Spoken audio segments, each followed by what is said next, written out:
Thank the subcommittee for letting me sit in as well today. Going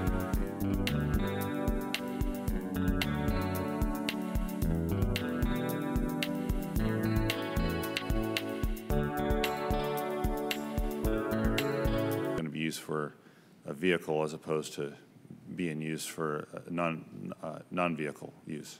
I think that's where you would look to legislation for that, and how the Highway Trust Fund is currently administered to ensure that there is no diversion between the relationship of federal and state administration of the trust fund, that those funds actually go to their intended purpose and not diverted. Well, I understand the intended purpose would be for transportation, and I fully support that, but I'm just saying not all propane, I guess, that would be delivered would necessarily be used for a transportation purpose. It would be a legitimate purpose, but not transportation.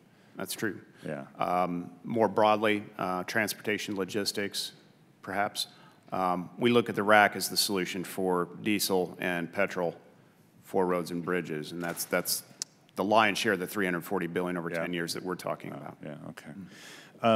With regards to electric, since we pay retail, pay at the pump for gas and gas tax, has anyone looked at the possibility of developing the same kind of notion for electric? That is, when I plug in my electric vehicle, every electron that goes in, there's a little tariff on it that ends up transferred to the Highway Trust Fund. California, I believe, is currently undertaking a pilot that does exactly that. Can you not use California as an example? I do apologize for that, but it came to my mind. But they're doing that to study the collection of a fee at the charging stations for the miles used for that vehicle. Okay, so much like, but kind of like the gas tax at the pump. So it's collected then transferred to the trust fund. And then back to the bigger question about the gas tax and the elasticity of it. We keep going back to it, and speaking of kicking the can down the road, we ought to charge people for saying that, when that would fund the Highway Trust Fund. But because I bring that up because the Transportation Revenue Commission from 2005 or 7 recommended moving towards the vehicle miles traveled, and that's either 10 or 12 years, whatever day it came out, and we're still piloting RUCs throughout the states. We're not moving quickly on this, and not moving quickly enough to determine if it is a viable, legitimate supplement or complement to the Highway Trust Fund. So I'm a little more with Mr. Spear and Mr. Mortimer on, are we ever going to get to it? You know, it's another 10 to 12 years down the road, maybe, but not at the rate we're going. Is there a way to get to a decision faster on the use of RUCs? Yeah, I think if there's more success, and you've got the 14 western states. Yeah, Washington's one of them. Then Washington's one of them that is combining. We're learning from those experiences. We're learning from the good and the bad of how these are unfolding. If we think that is 10 years away, if we look back 25 years to the last time the fuel tax was increased, maybe 10 years isn't so long.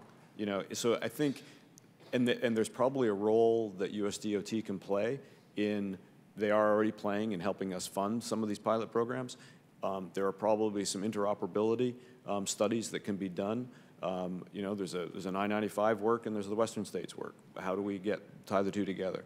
So I think there is more that can be done if we look into the future and look at those curves and how quickly are the fuel efficiency going to go up, right, and how quickly are the electric vehicles going to get into the system.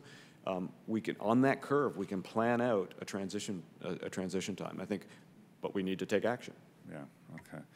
And Ms. Lee, do we have a workforce do we have the numbers in the workforce to do this? Yes, we absolutely do.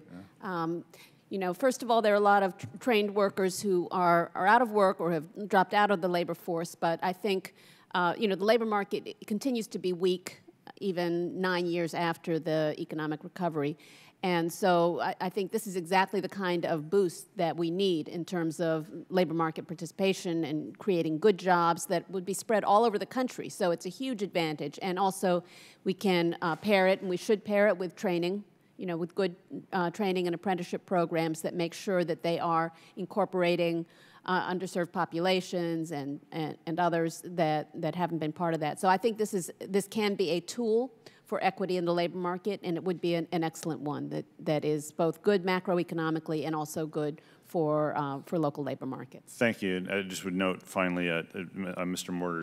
Mortimer's testimony, your written testimony, that getting rid of workers, moving them out of the U.S. workforce by not extending DACA or doing what we're doing with the TPS folks, you're moving workers out of the U.S. labor force is not a good idea. So, thank you, Mr. Chairman. I yield back.